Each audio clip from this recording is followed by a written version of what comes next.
নমস্কাৰ আমাৰ ইউটিউব চেনেললৈ আপোনালোকক স্বাগতম জনাইছোঁ। আজি আমাৰ বিষয়বস্তুটো হৈছে ফিউচাৰিষ্টিক বিল্ডিঙৰ বিষয়ে আমি কিছু কথা ক'বলৈ চেষ্টা কৰিম। আহক ভিডিঅ'টো আৰম্ভ হওক।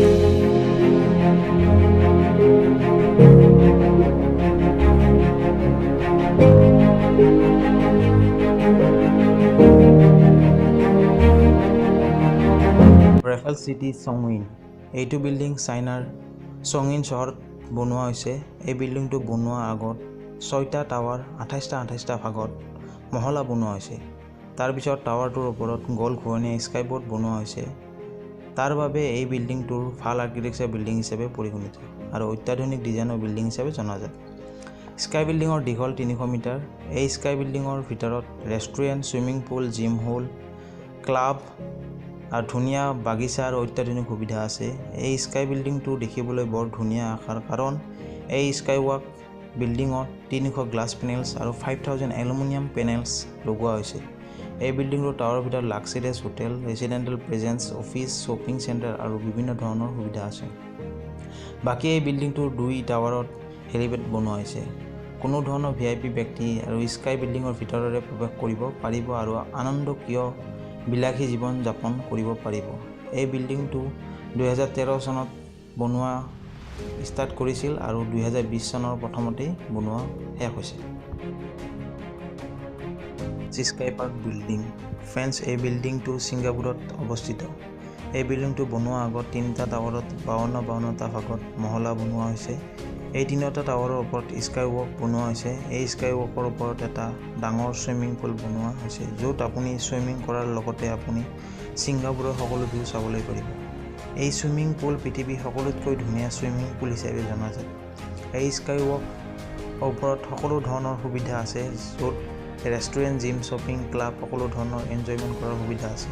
এই বিল্ডিংটো পৃথিৱীৰ ধুনীয়া বিল্ডিং হিচাপে জনাজাত। এই বিল্ডিংটোৰ ডিজাইন আটক ধুনীয়া আৰু চাবলগীয়া ফিউচাৰিষ্টিক হয়। আগৰা টাৱাৰ টাইৱান। এই বিল্ডিংটো টাইৱান চহৰৰ চিংলিত অৱস্থিত। তাৰ্জু ইন ৱাং নামেৰে জনাজাত। এই বিল্ডিংটো বায়ু প্ৰদূষণ নোহোৱাৰ উদ্দেশ্যে বনোৱা হৈছে। বিল্ডিংটো ওপৰৰ পৰা তললৈ চাৰিওফালে গছ-গছনি আৱৰা। গছ-গছনি হোৱাৰ বাবে বিল্ডিংটো চাবলৈ বহুত মনোমোহা হৈ পৰে। বিল্ডিংটোৰ ফল-মূলৰো গছ-গছনি দেখা পোৱা যায়। যিবোৰ মানুহে প্ৰকৃতি প্ৰেমী আৰু বায়ু প্ৰদূষণৰ পৰা হাত সাৰিব বিচাৰে, সেই সকলোৱে এই বিল্ডিংটোৰ মহলা ক্ৰয় কৰে। এই বিল্ডিংটো ডিএনৰ আকাৰৰ দৰে বনোৱা হৈছে। এই বিল্ডিংটোৰ 20টা মহলা আছে আৰু 40টা ছুইমিং পুল আছে আৰু জিম আৰু সকলো ধৰণৰ খেলাৰ সুবিধাও আছে। এই বিল্ডিংটোৰ ওপৰৰ পিনে ছ'লাৰ ছিষ্টেম লগোৱা আছে আৰু ইয়াত বিজুলীত কোনো ধৰণৰ সমস্যা নাথাকে আৰু কোনো ধৰণৰ বিজুলীত বিল দিবও নালাগে। এই বিল্ডিংটোৰ সকলো বস্তু লাক্সাৰিয়াছ বনোৱা হৈছে। ইয়াৰ ফাৰ্নিচাৰবোৰ হাইটেক কোৱালিটিৰ হয়। এই বিল্ডিংটোৰ নিৰ্মাণৰ কাম 2010 চনত আৰম্ভ কৰিছিল আৰু 2017 চনত বিল্ডিংটোৰ কাম সম্পূৰ্ণ হৈছিল।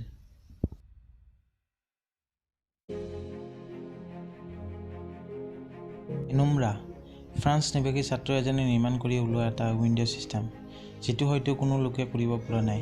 এই কাৰ্যত ছাত্ৰজনক সকলোৱে প্ৰশংসা কৰিছে। উইণ্ডো ছিষ্টেমৰ এনেকুৱা এটা কৌশল নিৰ্মাণ কৰিছে যে সূৰ্যৰ পোহৰৰ দ্বাৰা এই খিৰিকীকেইখন নিজকে এডজাষ্ট কৰি লয়। অটোমেটিকেলি সূৰ্যৰ পোহৰৰ যোন পিনে পৰে সেই পিনে এৰেঞ্জ কৰি লয়। যদি আপুনি সূৰ্যৰ পোহৰৰ পৰা অসুবিধা পাইছে, তেতিয়া এই উইণ্ডো ছিষ্টেমে আপোনাক সেই অসুবিধাৰ পৰা আপোনাক সহায় কৰে। সূৰ্যৰ পোহৰৰ পৰা বাচিবলৈ আপোনাৰ পৰ্দাবোৰ এইফালে সেইফালে টনাটনি কৰে। এই উইণ্ডো ছিষ্টেমৰ বাবে এইবোৰ একো কৰিব নালাগে, অটোমেটিকেলি নিজে এডজাষ্ট কৰি ল'ব। যদি আপোনাক বেছি পৰিমাণৰ সূৰ্যৰ পোহৰৰ আৱশ্যক, তেতিয়া এই উইণ্ডো ছিষ্টেমে দ্বাৰা অৰিয়েণ্ট বা এৰেঞ্জ কৰিব পাৰিব। এই উইণ্ডো ছিষ্টেমৰ উদ্দেশ্য হৈছে সূৰ্যৰ পোহৰ য'ত পৰিব সেই পিনে অটোমেটিকেলি আহি যাব।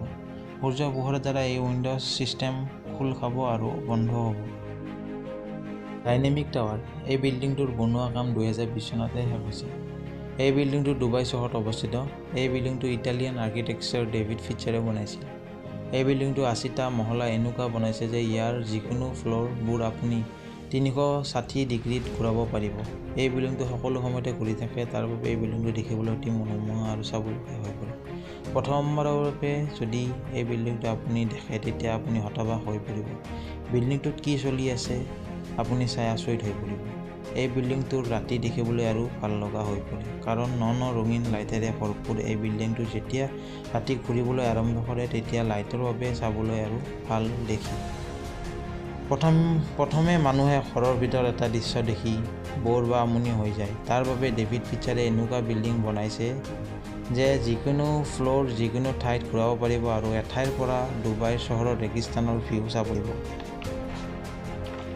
এই বিল্ডিংটো বনাবলৈ আৰম্ভ কৰিছে 2008 আৰু সম্পূৰ্ণ হৈ উঠিছে 2020 চনত। এই বিল্ডিংটো নিৰ্মাণ কৰিবলৈ 12 বছৰ সময় লাগিছিল। এক্সিট বিল্ডিং পৃথিৱীৰ সকলোতকৈ ওখ বিল্ডিং। জাপানে এনেকুৱা ওখ বিল্ডিঙৰ প্ৰজেক্টৰ কাম হাতত লৈছে যে পৃথিৱীৰ কোনো দেশে কৰিব পৰা নাই। এই বিল্ডিংটোৰ ওখ ইমানে যে উৰাজাহাজো ইয়াৰ ওপৰেৰে যাব নোৱাৰিব। এই বিল্ডিংটোৰ ওখ 4000 মিটাৰ। এই বিল্ডিংটোৰ মেপ বৰ্তমান সম্পূৰ্ণ হৈ উঠিছে। এই বিল্ডিংটোৰ তুলনাত বুৰ্জ খালিফা এটা সৰু বিল্ডিং হিচাপে দেখা যাব। এই বিল্ডিংটো 6 কিলোমিটাৰ বহলৰ হ'ব। এই বিল্ডিংটোৰ ভিতৰত একেলগে 10 লাখ মানুহ থাকিব পাৰিব। এই বিল্ডিংটোৰ ওপৰৰ ফ্ল'ৰত থকা মানুহবোৰৰ বতৰৰ সলনি কথা গম নাপাব। আপুনি ভাবক ইয়াৰ নাজাৰা কেনেকুৱা হ'ব যে তলৰ ফ্ল'ৰত বৰষুণ দি আছে আৰু ওপৰৰ ফ্ল'ৰত ৰ'দ দি আছে। আশা কৰিছে যে এই বিল্ডিংটো সোনকালে সম্পূৰ্ণ হৈ উঠিব। আশা কৰিছোঁ যদি এই ভিডিঅ'টো আপোনালোকৰ চাই ভাল লাগিছে তেতিয়াহ'লে লাইক শ্বেয়াৰ এণ্ড ছাবস্ক্ৰাইব কৰিব নাপাহৰিব।